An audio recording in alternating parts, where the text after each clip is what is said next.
Hello, everyone. That stirring music makes us feel like something great is going to happen, and it is. My name is Randall Brooks. I'm the Executive Vice President for Flight Operations at Aviation Performance Solutions, and I'd like to welcome you to a replay of an event that was recorded last November with a good friend of ours, Captain Philip Adrian. I'm going to bring Philip into the equation here. Hi, Philip. How you doing this morning? Never better, Randy. It's always good seeing you and talking about this important subject with you and the audience. It really is. While we were waiting to get started, I was thinking about the fact that you and I and others have been working on this subject for over 10 years. And I don't want to get too far ahead of our introduction, which we'll be rolling here in a second as part of the recording. But when you get to that, you're going to understand why Philip is the perfect person to talk to us about the halftime show of UPRT. Are we winning the game? And it really, his perspective on this is unique, working on it from both working groups with the FAA and EASA. So without further ado, Philip, I'm going to go ahead and show this. It's going to be about 20 minutes long, and then Philip and I will be back to answer your questions. So we certainly hope that you will think about some things that are brought up during Philip's talk that you'd like him to expand on. And while you're at it, why don't you let us know where it is that you're calling in from, or viewing from. It'd be interesting to see where all of our participants are from this morning. All right, Philip, I'll see you at the end of our presentation.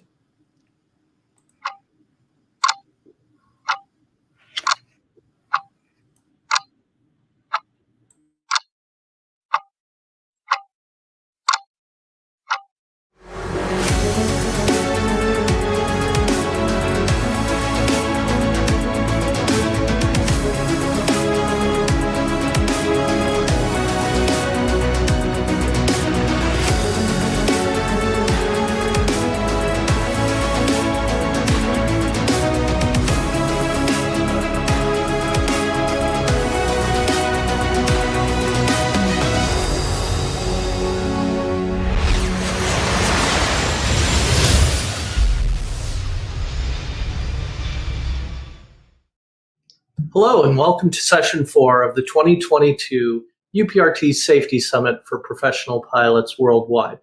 My name is Randall Brooks. I'm the Executive Vice President for Flight Operations at Aviation Performance Solutions, and I'm pleased to introduce Captain Philip Adrian, who currently serves as the CEO of MPS, a leading fixed-base simulator manufacturer for the Airbus A320 and Boeing 737 series. Philip is a fellow of the Royal Aeronautical Society, and he will be speaking on recommendations leading to enhanced UPRT implementation in the future. Philip started as CEO Boeing, where he fulfilled multiple roles, ending as Chief Pilot Regulatory Strategy. He joined Boeing in 2007 as an instructor on the 737, 777, and 787. He was also involved in the design and flight testing of all new Boeing products. Philip's career started in the Royal Netherlands Air Force, where we went through officers and pilot flight training, and he was a flight instructor prior to becoming an airline pilot in 1992. During his entire career, Philip has served on several rulemaking groups in the aviation industry, including FAA aviation rulemaking committees, EASA rulemaking tasks, and many boards regarding flight safety, aviation security, and crew resource management. Significantly to our discussion of UPRT and loss control in flight today, Philip co-chaired both the FAA Aviation Rulemaking Committee regarding UPRT, and he chaired the ICAO LOC-I initiative and EASA rulemaking on upset prevention recovery training. He's the vice chair, chair-elect of the Royal Aeronautical Society Flight Crew Training Group. In his career, Philip has operated, flight tested, and instructed for over 13,000 hours. Philip is a fun guy to work with, which is why he probably gets invited to so many rulemaking groups and other joint efforts. And we're really happy to have Philip able to join us today. Thank you very much. Take it away, Philip. Thank you for that kind introduction, Randy. And it's a pleasure to speak to you all on this APS Summit on UPRT. The name of my presentation is the halftime show of UPRT, and I'm asking the question whether we are winning the game. But first of all, let me add a little bit to the introduction that Randy had. We have done a lot on UPRT. We have started in earnest in about 2009 after the Colgan Air 3407 event in the US and the Air France 447 event over the mid-Atlantic on the way from Brazil to France.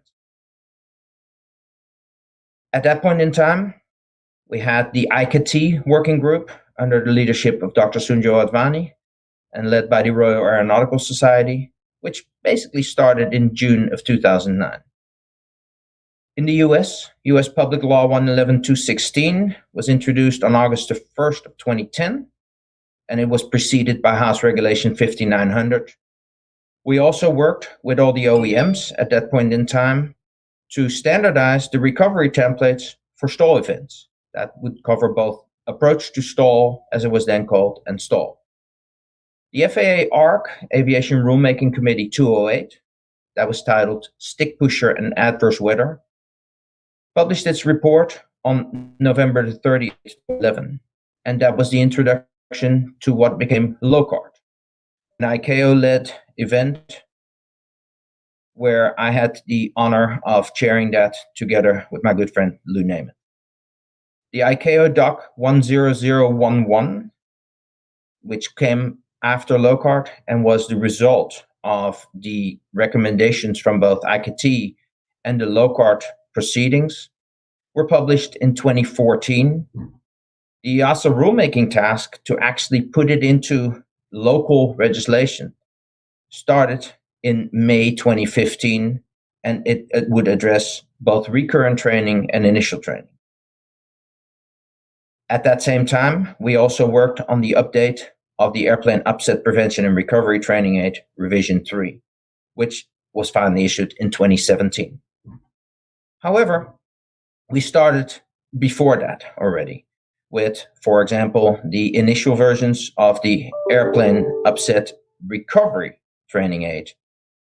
We did stall training in many different ways, or we didn't. We used to identify minimum loss of altitude in the recovery. We used to do it in a very controlled environment. We have learned a lot since then. But as my presentation identifies, it is only halftime. The World Cup soccer is starting in about a week from now.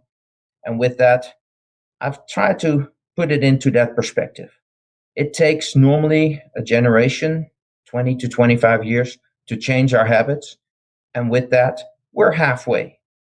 But we are on our way and well on our way. So we had a flurry of activities, as I identified before. But what is the result? Well, first of all, the LOC-I recommendations. As many of you know, ICAO is not a regulatory body, but it identifies what should be incorporated into local regulations. And many countries have accepted and introduced the LOC-I recommendations. These include, and are not limited to, on-airplane training requirements during the licensing part, changes in simulator fidelity, and in the iOS requirements, the instructor operating station supporting the instructor in this effort. It also identified training requirements, differences in requirements for the instructors and for the students, and for the regulators and the oversight. However, despite all these activities, we have not made a dent into the statistic. The percentage of loss of control in flight events is still similar or the same as it was beforehand. So, in a way, so far the first half, we're at best at a tie. We're not losing, but we're not winning either. We need to make sure that during the second half of this effort, we are focusing on getting better and eradicating all that statistics of the loss of control in flight.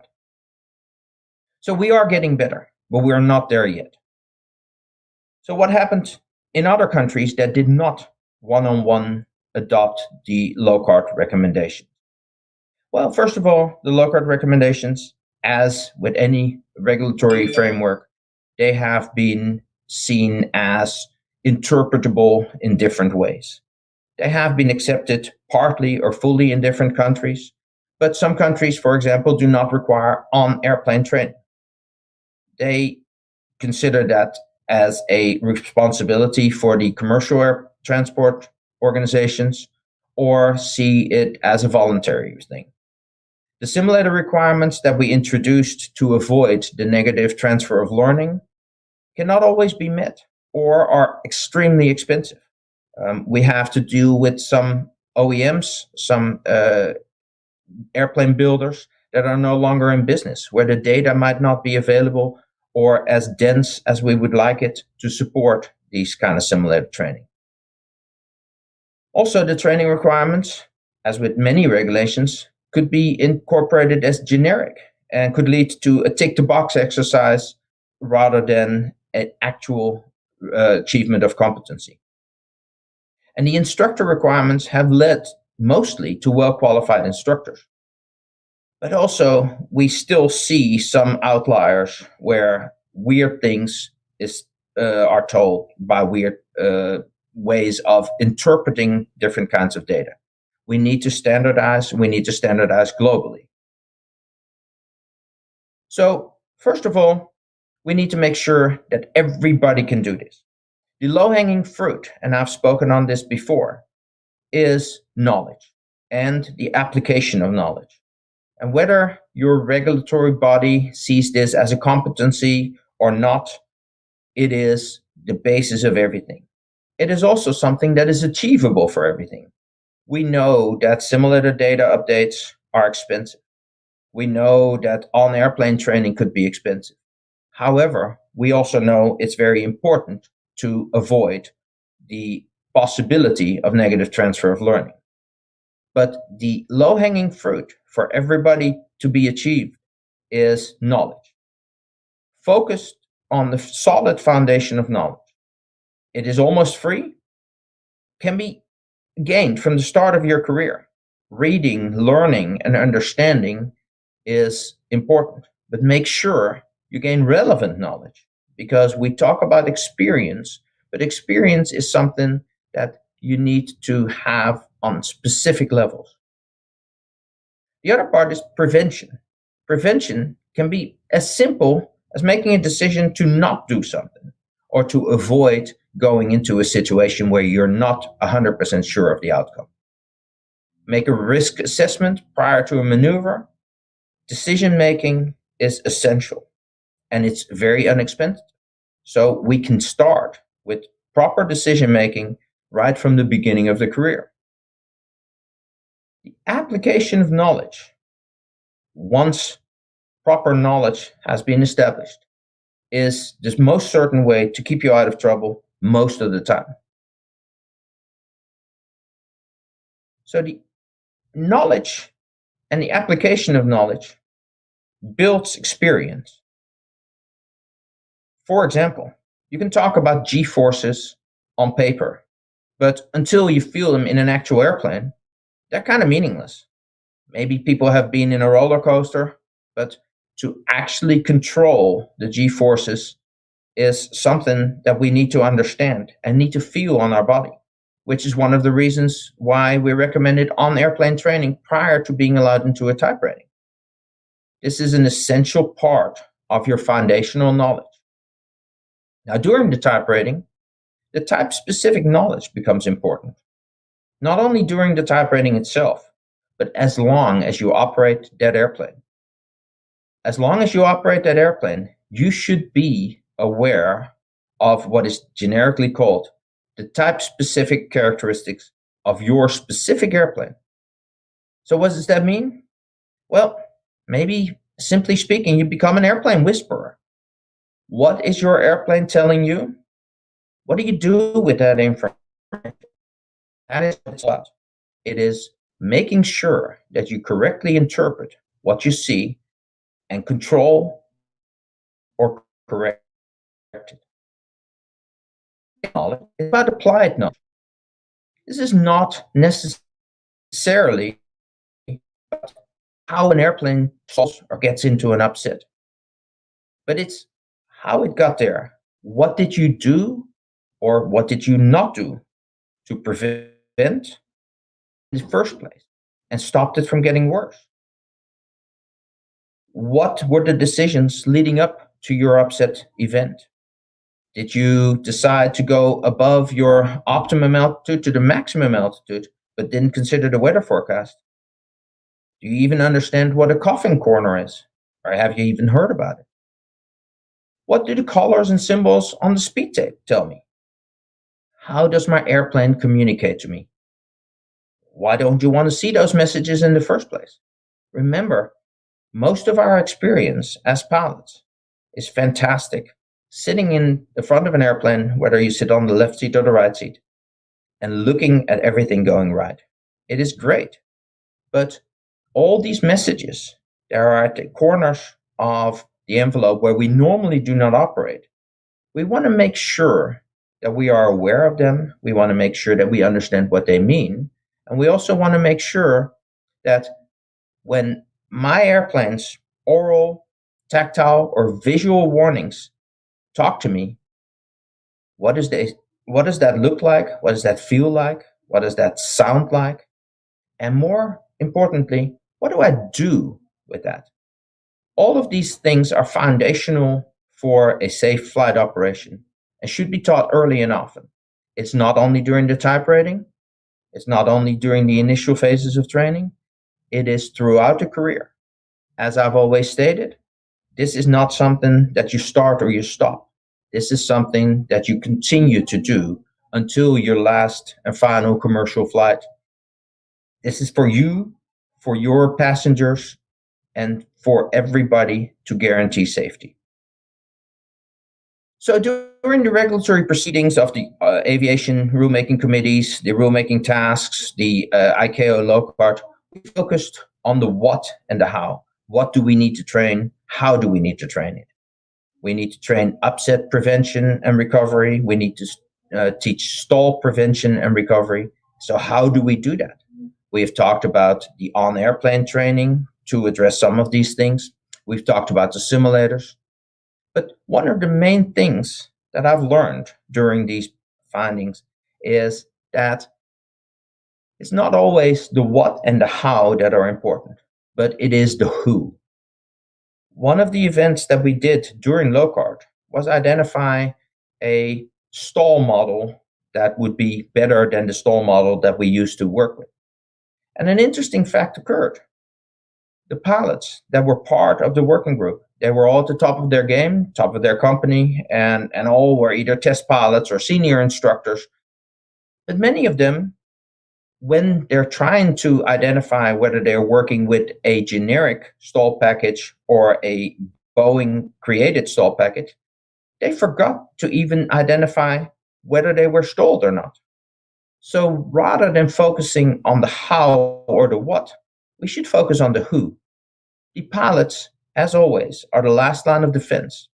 We need to ensure that we're providing them proper guidance on what they're up against in their career. Upset prevention and recovery training is very important, but cannot be seen in isolation.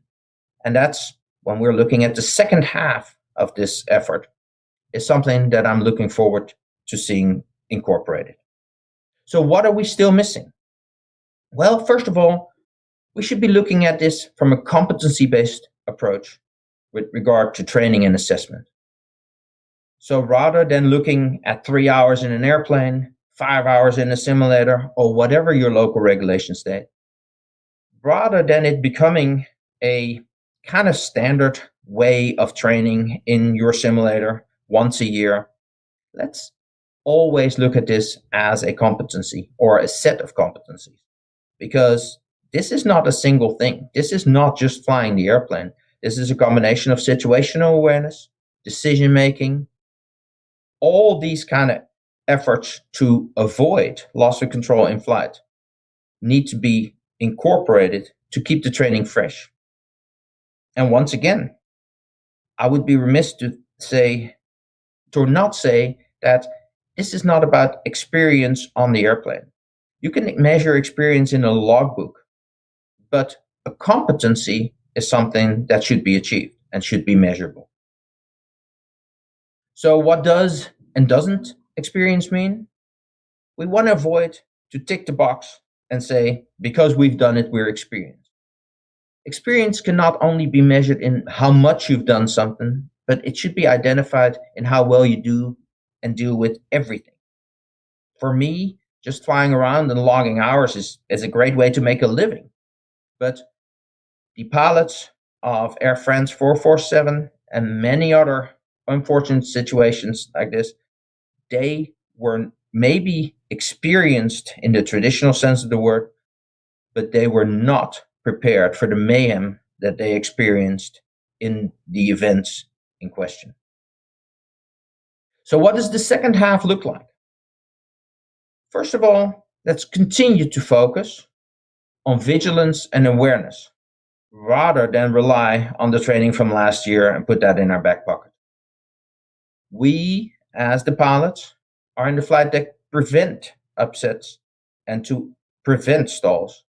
So remember that old saying, I use my superior judgment to avoid having to use my superior skills. So with that, and many other teaching points that you'll hear today, I want you to enjoy the second half of the UPRT game. And remember that we're only winning this once we prevent all these events from happening and to eradicate this entire column in the accident statistic. We can do that through proper training, proper foundational knowledge, use of the appropriate task to tool analysis. That means the right airplanes, the right simulators, the right training. Do it in a competency-based approach. And with that, we are certain to win this game in the end. So with that, I've come to the end of my presentation, and I look forward to any questions you may have during the upcoming question and answer session.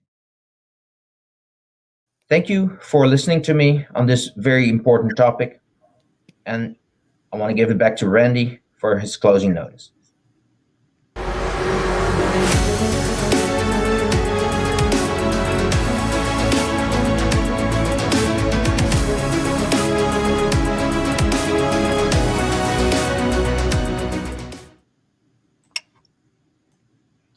Philip, thank you very much for that. And I'd like to, before we get going further, invite folks to ask us questions on what it is that they just saw. I think that there's a lot of things, you know, Philip and I were talking a little bit before the broadcast started, and I think he and I could probably talk for the entire time. But before we get to questions from the viewers, I'd like to ask you about something that you mentioned at the end there, the task to tool approach. There was a quote that you used saying, focus on the who. Pilots are the last line of defense. You want to explain in a little bit more detail for folks what you meant by that and how the appropriate use of this task to tool approach can help with the proficiency that you were talking about in your presentation, Philip? Yeah, thanks, Randy. It's not often that I see or hear myself speak and have to endure it for 20 minutes or so. So that was a new experience for me as well. But yeah, the task to tool approach is something that has developed since the publication of the LOC-I document, which was in 2014. And it has kind of taken flight, especially in EASA, and other regulators are picking this up. What we have always looked at is a device-specific approach. We looked at a full flight simulator and say, you can do all this training with it. We have looked at an FTD1 or an FAA level 4 and said, you can do only this part of training with it. We have looked at an airplane and said, we have been able to identify these kind of specific training tasks. What we are turning around now, and this is a paradigm shift in the entirety of training, not only for upset prevention and recovery, is the fact that we're looking at what do we want to achieve.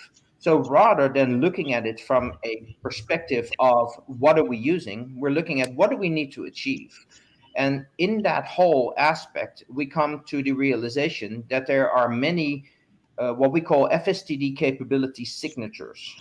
Those are identified in three specific kind of categories. One is airplane specific, one is queuing, and the other one is environmental.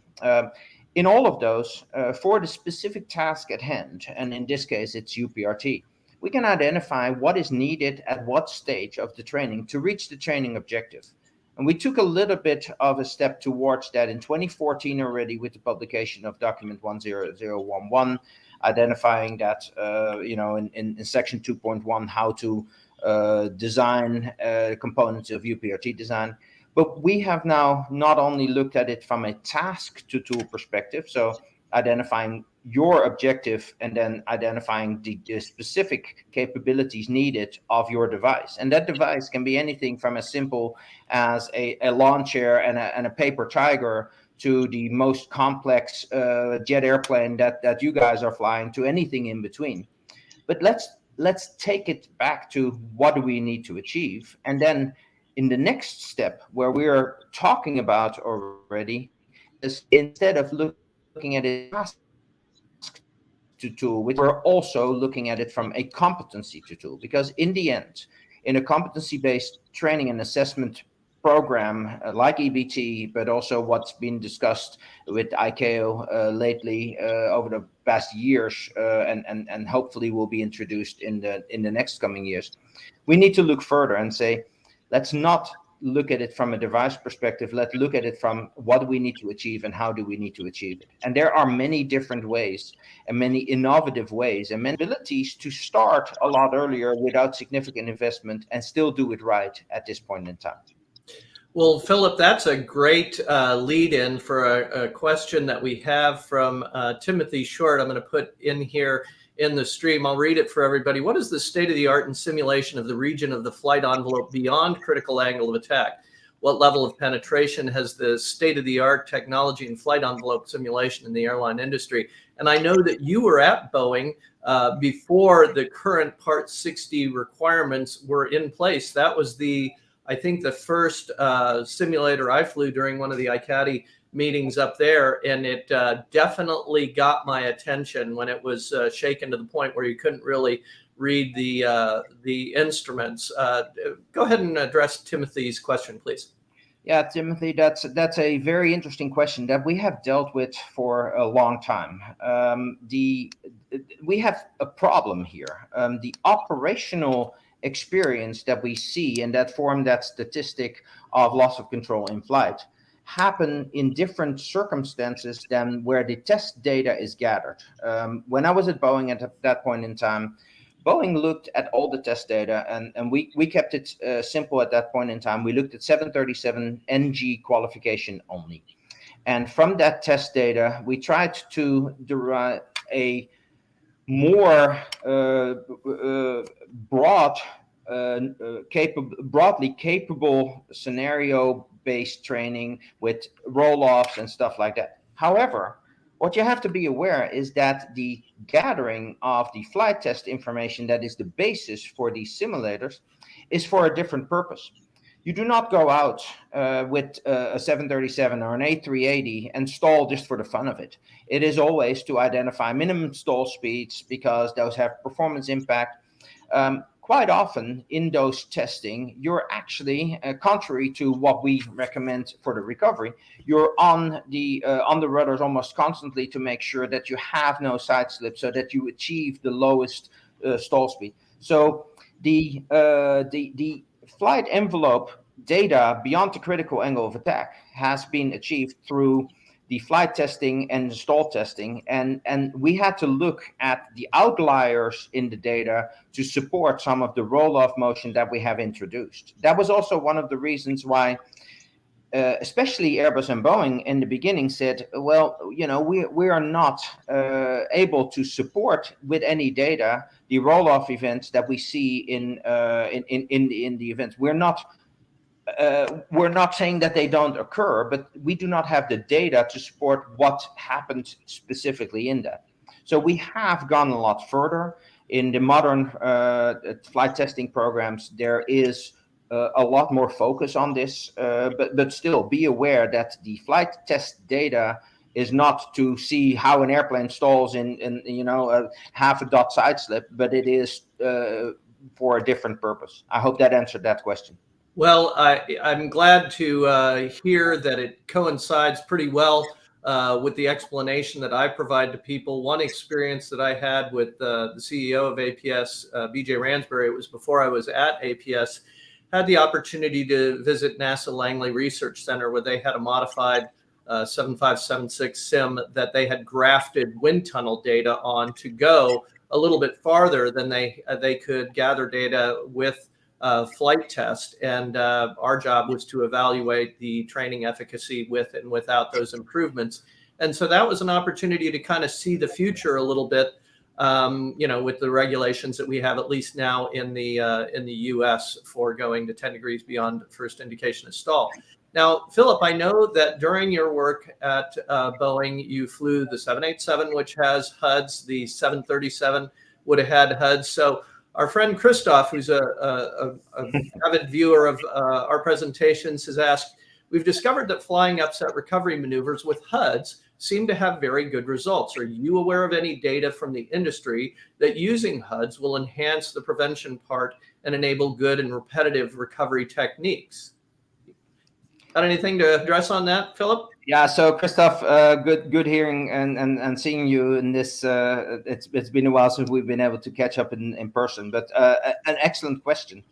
I am not aware of sufficient data in this. The HUD flying in the civil aviation space is relatively new, and it has not been a standard in this aspect on many airplanes. The 787 was, in my knowledge, in commercial air transport, was the first airplane that came standard with HUD.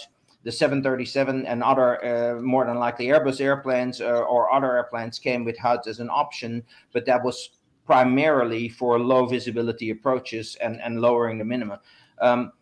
What the intent of the HUD is to improve the situational awareness, that you do not have to spend your time head down, head up, head down, head up, and combine your attention between the two. So I have no data to answer your question specifically. I do not have any data that it will specifically enhance the prevention and enable good and repetitive recovery technique, but it definitely is intended to keep your head outside and to make sure that you are fully aware of your situation.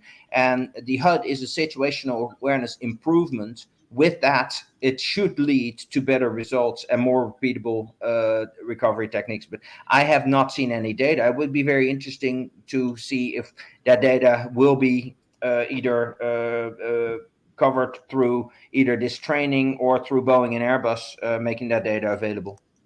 I will just add, Philip, that all I know from our experience here is that, you know, when people are flying transport category aircraft, they're doing that based on instrumentation. They're flying at night, they're flying in the clouds, and so they have a consistent reference system there. And in an upset recovery, there's a lot of valuable information that can be seen outside of the cockpit, which is one of the reasons that in our initial training, we deprive people of an attitude indicator. It's amazing what they can get done looking out the windows once you get them to look that way.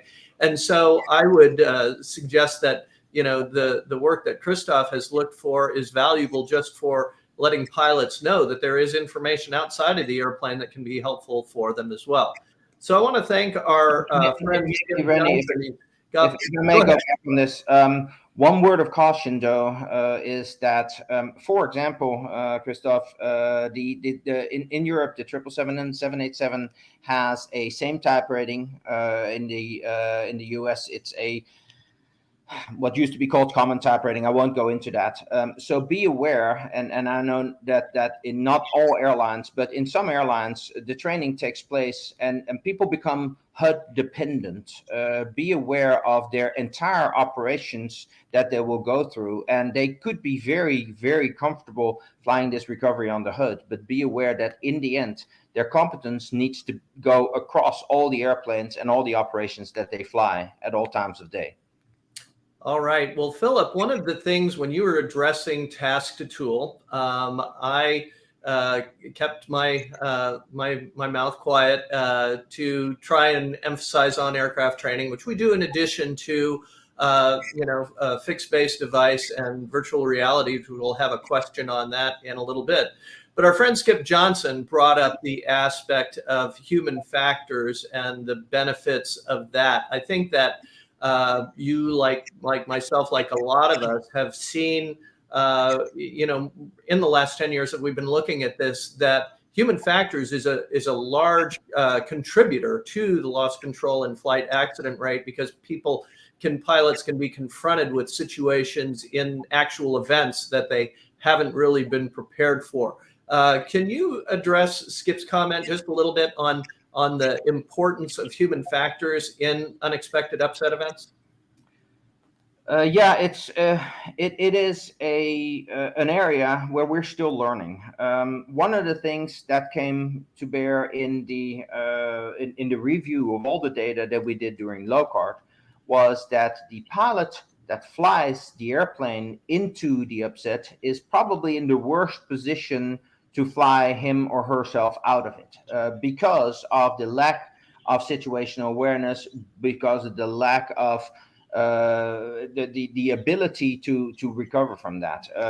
A good example was a Korean Airlines 747 taking off from the UK, as far as I recall, where the captain was the pilot flying. His attitude indicator failed, and he followed his failed attitude indicator. The first officer, with fully functional equipment in front of him, was unable to convince the pilot flying off the situation at hand, and unfortunately that led to a crash. The human factors part of this we try to address also through some of the OEM recommendations. What we looked at before the ICAO LOC-I group and everything was an individual capability of recovery. So the pilot that was in the seat of the simulator that was being trained was being told, okay, here we go, we're doing some upsets, you fly out of it, sometimes you fly into it. What we have added for awareness is the crew awareness. First of all, the crew needs to be aware of the state of the airplane and needs to cross-check. That seems really trivial, but it is essential, because the human factor issue that people are dealing with an overwhelming amount of cockpit information, from tactile to visual to oral, everything. We need to make sure that we have a correct understanding of the situation we're in. Because if you don't know where you are, you don't know how to get out of it either. So that's the first part that we added. The second part is the ability to manually control what the automation got you into, or the other way around. And that also takes human factors to make the decision to switch your dependency on automation, or indeed leave it to the automation. All these kind of things lead to decision-making situations that are possibly even more important than the event itself. It is, and that's where I come back to the competency-based approach. It is not necessarily that you have the skill in an isolated event to fly out of an impending stall or a 60-degree angle of bank with 20 degrees nose high. It is, first of all, preventing you from getting there. By all means, prevention beats recovery at all costs. But it also, we need to put it in a more operational aspect and incorporate those human factors in the training, and look at it as a crew performance and as a communication and a situational awareness, leadership, decision making, all these kind of things, rather than an event from which we have to recover. And that's a very long answer to a very good short question. Yeah, but it really brings up the importance of crew resource management in upset recovery. And I have always found it ironically that we take the leading cause of fatalities in aviation, and it's often the one thing that we do not teach the crews to respond to in an organized, coordinated fashion. And unless they have a good strategic background, that will guide crews, the chances of them acting in a unified response to an upset can be called into question, and then they can be competing with one another on the controls. And what we've seen in our work, and when you talk about task to tool, that's the value that we have in the FSTD environment, to put the crews in there together and have them working together in defeating upsets. And what we see a lot of times is that they're not very good at it initially if they have not practiced that way. But with a short amount of practice, they can get good at it, as long as they understand what's necessary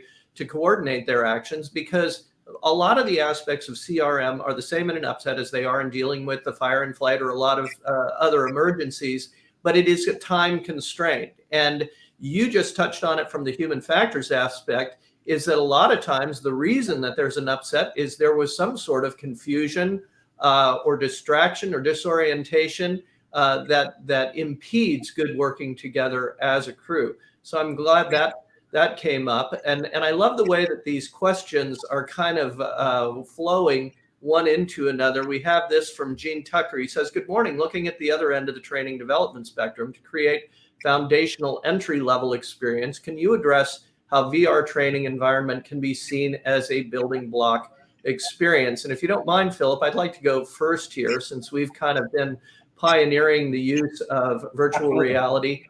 And in our view, as we have been looking at it, the problem goes back to the missing human factors in the virtual reality realm. So the way we use it is as a finishing, a polishing stone after those skills have been developed, either on aircraft or in the simulator, preferably both, because of the various combinations of each medium. But one of the problems, unfortunately, is that cyber sickness really restrains the amount of time that we have. We find that with some pilots, 20 to 25 minutes is all they can really tolerate, especially in the upset recovery environment, which is rather dynamic and where they're having to turn their head for orientation. But 20 to 25 minutes is plenty for environmental transfer, to put them in the cockpit of their aircraft and say, these are your instruments. The controls are in the positions that you're used to seeing them in. And that just, adds to their mental model of what it's going to look like.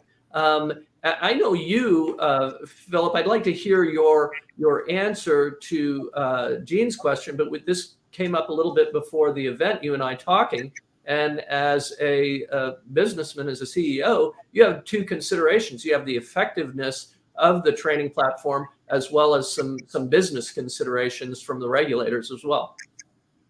Yeah, so Gene, that's an excellent question, and it's something that the increase in capability of VR have been significant since these documents came out.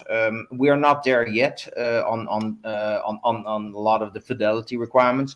However, there is in the task to tool approach, this is a great way of looking at it. Okay, what is the training objective that we want to achieve?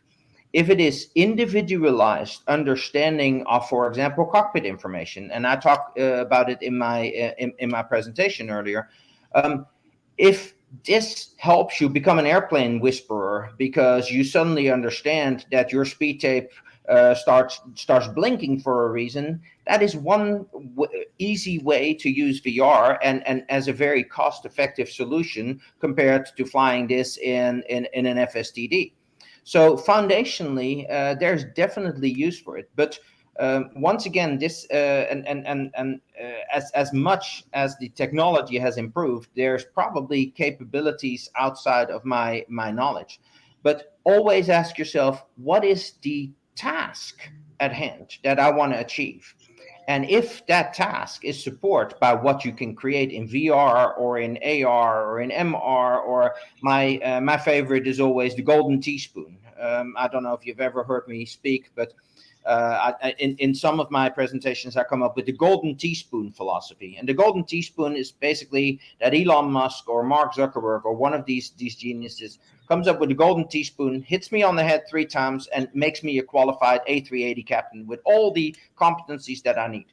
We in aviation need to understand that there is more out there, that there is more capabilities of tools. However, the tool is never the intent. It is always the training objective.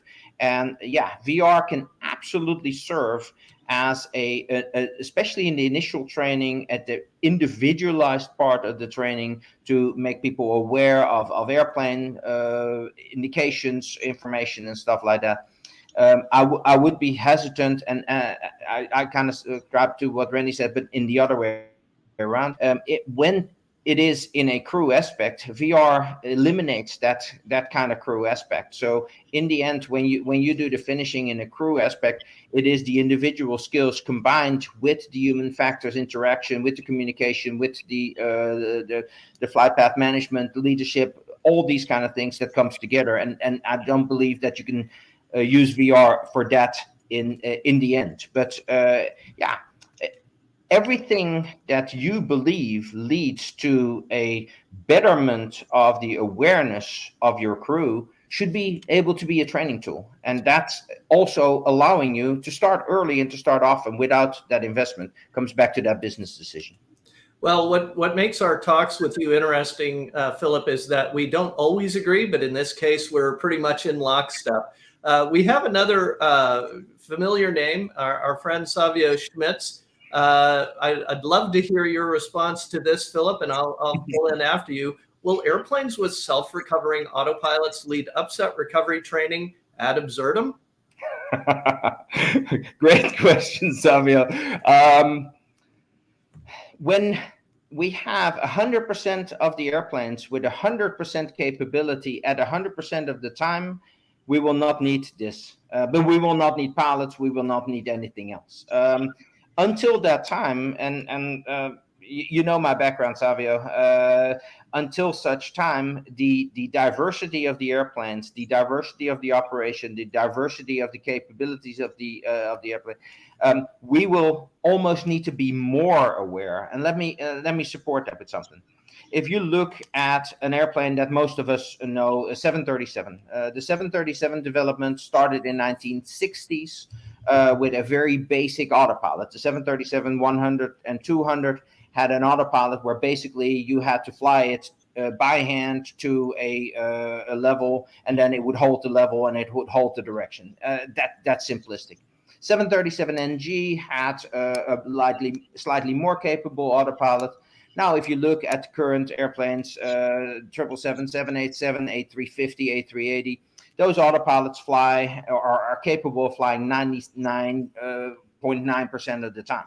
The only problem is that until we reach that 100% of the time, we're actually putting pilots more out of the loop because of this automation, because we're becoming more dependent on the airplane doing what it needs to be doing all the time. And suddenly, when the airplane gives back to us, which was very normal in a 737-200 and is less normal in an A380 or a 787 or modern generation jet, we now find that the pilots are more distanced from the loop that they need to be in. And therefore, I believe that with the higher technology, and this is probably controversial, but with the higher technology, that we need to be even more aware of creating proper and appropriate training of the interaction of the pilot with the airplane in these situations.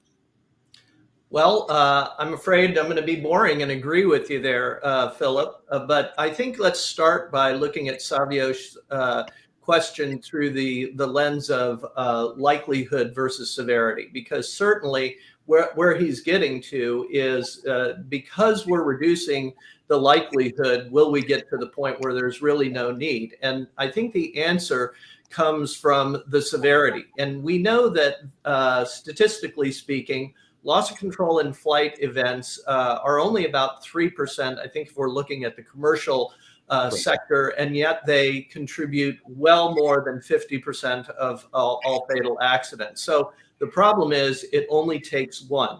And so if you, and the thing that a lot of people don't understand about upset recovery, because it's different in a lot of operations, the way I'm going to operate a transport category aircraft is different than the way I'm going to operate a Seminole in some regards.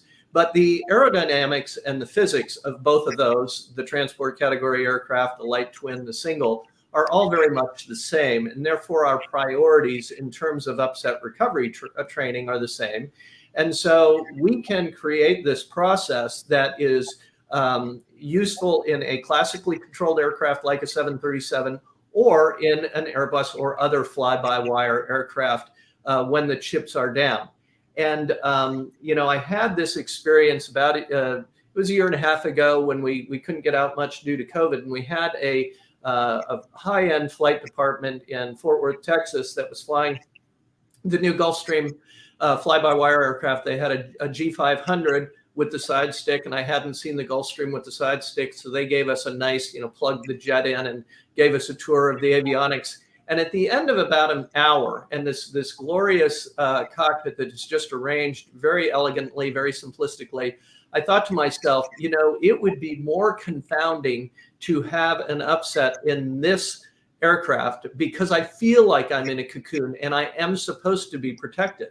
But one of the things that I think Philip touched on a little bit is that when you have aircraft of the sophistication that we have now with the Airbus A350, the 787, where we have multiple buses talking to each other, that a failure that can lead to an upset, if it was a systems failure, can be too complicated for a pilot to figure out in the time available. But if we have trained him in what to do when the chips are down, then you have that backup, because I'll quote Philip again from his presentation, focus on the who. Pilots are the last line of defense. So you got to give those pilots the tools that they need. So thank you very much for that question. Philip, we've got just a little bit of time left, and I told you we'd try and end it on the hour. We were talking before the event about a lack of, about when, at the time that ICATI and our march towards upset prevention and recovery training occurred, we were going full speed. Everybody was proficient because they were flying as much as we could. Now we've come through this lack of currency. We have pilots that are younger than ever appearing into the cockpit, and we are seeing some, signs of that with some recent near-miss events and things like that. You want to address that at all in terms of, your presentation and the contributions of proficiency? Yeah, so coming back to the title of the presentation, the halftime, this is the longest halftime that I've ever had from November until March. But consider what you can do as a coach in halftime. You kind of make the subtle changes to what you have seen, and you always go into a game, a fight, a flight, whatever, with a plan. But Mike Tyson said it: every plan falls apart when you get hit in the face. I think COVID hit us in the face really hard, and what we expected from the outcome of LOC-I and the regulatory part was that already very capable and current pilots would have this top up. And that's that was the outcome because we already dealt with a highly developed piloting corps. We saw the pilot shortage coming up, wanted to make sure that we addressed that as well. So foundationally, we needed to make sure that pilots were properly focused on the entirety of their flying capabilities, and that's why we, for example, added the on-airplane training. However, what we see right now is during COVID and post-COVID that we see more and more events during normal operation that are an indicator of lack of currency. At the same time, we see that regulators worldwide say, well, you can minimize that through flying manually more and more. I am a little bit concerned about this trend because the individual skill of manual operation is very important. Don't get me wrong. It is essential. As pilots, we need to be able to, in all situations, control the airplane manually. However, we also need to be aware of our situation. A night, high wind, bad weather approach into Atlanta might not be the right time to say, hey, I switch off the autopilot at 20,000 feet and I fly the rest manually.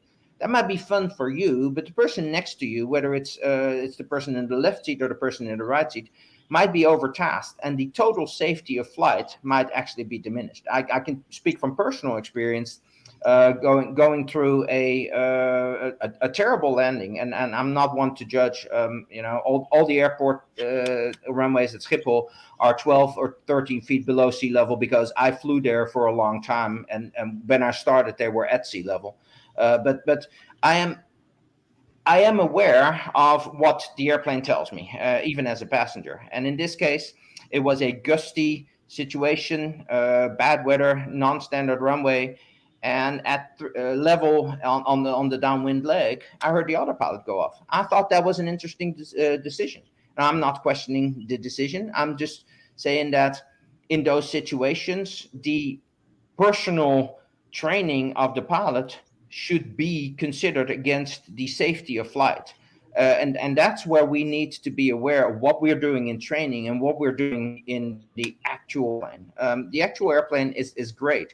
And, when you can fly manually, situations occur on at least a weekly basis, not on a daily basis. But take that advantage, but also always weigh the total risk of operation. What are you doing to the person next to you? Are you overloading that person because he or she is now responsible for communication, setting flight path, situational awareness, and all the things, just to get your kick in? So yes, currency is incredibly important, and it's an expectation.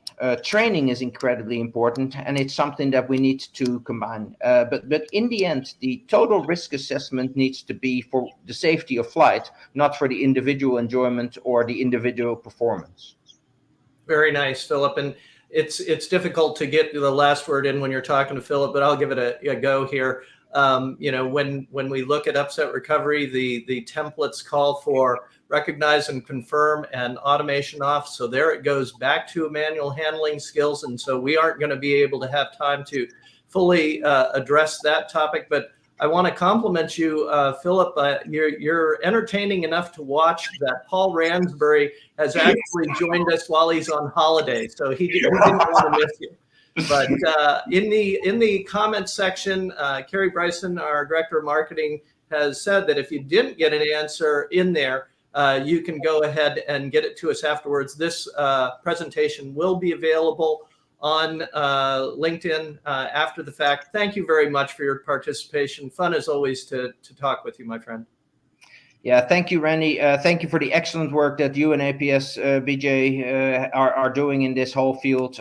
Keep it up, because as long as we keep this at least visible, that's part of the awareness. That's part of the prevention. Just talking about this already makes people aware that this is still an issue. Not talking about it is the worst thing you can do. So keep up the great work. Thank you for hosting this. Thank you for all the attendees and the great questions and the great discussion. And everybody pretty much knows how and where to reach me if additional questions come up, additionally through APS. All right. Thank you, everybody, for joining us. So long. Thank you all.